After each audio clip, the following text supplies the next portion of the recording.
നമസ്കാരം. കൊലപാതകങ്ങൾ ആസൂത്രണം ചെയ്തതുപോലെ ആത്മഹത്യയും കൃത്യമായ ആസൂത്രണം.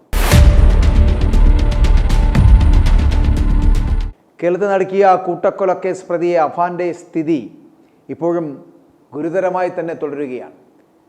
വിധി കാത്തു നിൽക്കാതെ ദൈവവിളിയെത്തിയോ അഫാന് എന്ന് തോന്നും ഈ ആത്മഹത്യയുടെ വാർത്ത കേൾക്കുമ്പോൾ.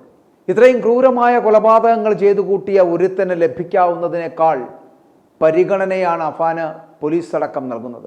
അർഹിക്കുന്നതിനേക്കാൾ വലിയ പ്രാധാന്യമാണ് അവന് കിട്ടുന്നത്. എല്ലായിടത്തും അവനിഷ്ടമുള്ള ഭക്ഷണം വാങ്ങി നൽകുന്നു, പൊതുസമൂഹത്തിൻ്റെ മുന്നിൽ പ്രത്യക്ഷപ്പെടുത്താതെ കൊണ്ടുപോകുന്നു. എല്ലാ തലങ്ങളിലും അത്തരത്തിലുള്ള വലിയ പരിഗണനയാണ് അഫാന് കിട്ടിക്കൊണ്ടിരിക്കുന്നത്. സത്യത്തിൽ യാതൊരു തരത്തിലുള്ള ദയയും അർഹിക്കുന്ന ഒരുത്തനല്ല ഇവനെന്ന് പറയുന്നത്. അപ്പോൾ ഇവന് തക്കതായ ശിക്ഷ അത് കൊടുക്കുക തന്നെ വേണം. അത് മാതൃകാപരമായിരിക്കണം. അല്ലാതെ നല്ല നടപ്പിൻ്റെ ആനുകൂല്യം വെച്ച് പുറത്തിറങ്ങരുതവൻ. നമുക്കറിയാം, ഇങ്ങനെ അകത്ത് കയറിയവനൊക്കെ ഒരു 5-6 വർഷം കഴിയുമ്പോൾ പുറത്തിറങ്ങി വിലസുന്ന കാഴ്ചയാണ് നമ്മൾ പലപ്പോഴും കാണുന്നത് എന്നുള്ളതാണ്. ഈ നന്നങ്കോട് കൂട്ടക്കൊല ചെയ്ത കേതൽ ഒരു ജീവപര്യന്തത്തിൽ ഒതുങ്ങി. ഇവന്മാരെപ്പോലുള്ള കൊലപാതകികൾക്ക് കൂടിയാൽ ഒരു ജീവപര്യന്തം, അല്ലെങ്കിൽ ഒരു 7 വർഷത്തെ കഠിന തടവ്, ഇതാണ് നമ്മുടെ നിയമം അവർക്ക് നൽകുന്നത് എന്നുള്ളതാണ്. 4-5 വർഷം കഴിയുമ്പോൾ ഇവനൊക്കെ പുറത്തിറങ്ങും. അതുപോലെ തന്നെ ഇവനും 4-5 കൊല്ലം കഴിയുമ്പോൾ ഈ അഫാനും ഇറങ്ങുമെന്ന് ദൈവത്തിനും അറിയാമായിരിക്കും. അങ്ങനെ ഇവൻ ആത്മഹത്യ ചെയ്ത് സ്വയം തൻ്റെ ജീവൻ എടുത്താൽ അത് ദൈവങ്ങൾ പോലും ചെയ്യുന്ന ക്രൂരതയായിരിക്കും കേട്ടോ. പകരം ഇവൻ കൊന്നു തള്ളിയവർ അനുഭവിച്ച അതേ വേദന ഇവനും അറിയണം. കാരണം ഇവൻ ഒരു തരത്തിലുള്ള ദൈവം അർഹിക്കുന്നില്ല എന്നുള്ളതാണ്. ഇവനെ പെട്ടെന്ന് മരിക്കാൻ ദൈവങ്ങൾ അനുവദിച്ചാൽ അത് ഏറ്റവും കുറഞ്ഞ ശിക്ഷയായി പോകും.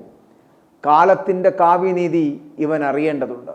അഫാൻ പൂജപ്പുര ജയിലിൽ ആത്മഹത്യക്ക് ശ്രമിച്ചത് വലിയ സുരക്ഷാ വീഴ്ചയുടെ തെളിവാണെന്നൊക്കെ പറഞ്ഞ് ഇതിനെ അങ്ങ് തള്ളിക്കളയരുത്.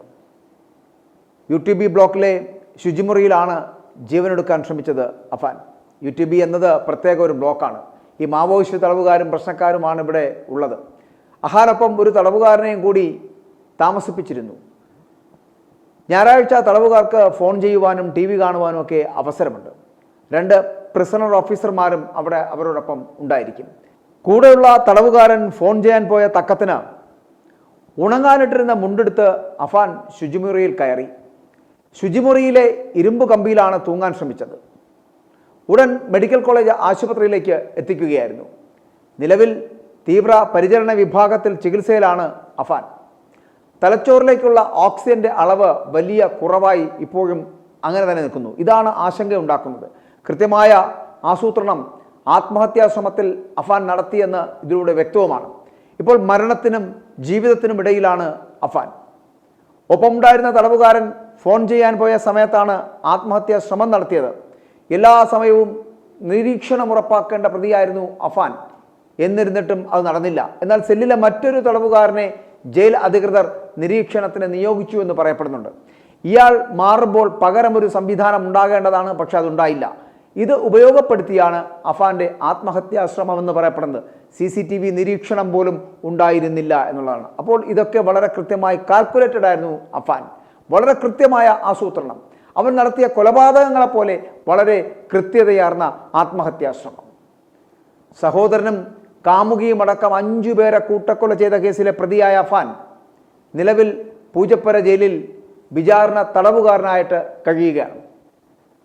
സഹോദരൻ അഹ്സാൻ, പെൺ സുഹൃത്ത് ഫർസാന, പിതൃ സഹോദരൻ ലത്തീഫ്, ഭാര്യ സാജിദ, പിതൃമാതാവ് സൽമാ ബീവി എന്നിവരെയാണ് അഫാൻ തലയ്ക്കടിച്ച് കൊലപ്പെടുത്തിയത്.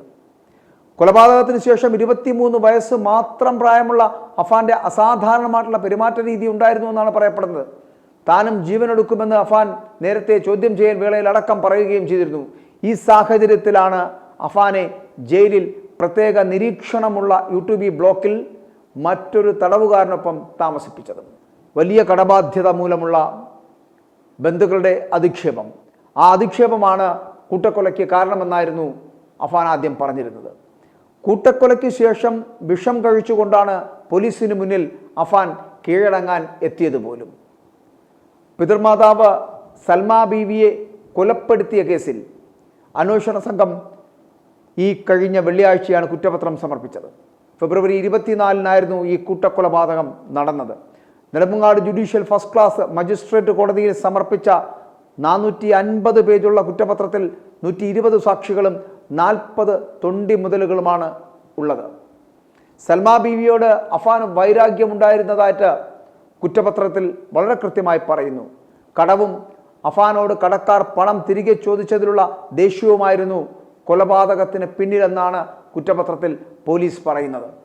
കുടുംബം കടബാധ്യതയിൽ മുങ്ങി നിൽക്കുമ്പോൾ പിതൃമാതാവിനോട് സാമ്പത്തിക സഹായം ആവശ്യപ്പെട്ടുവെങ്കിലും അത് ലഭിച്ചില്ല.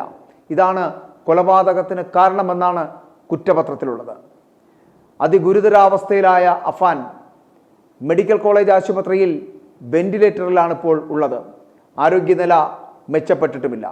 ആശുപത്രിയിൽ കൊണ്ടുവന്നപ്പോൾ തന്നെ അഫാനെ തീവ്ര പരിചരണ വിഭാഗത്തിലേക്ക് മാറ്റിയിരുന്നു.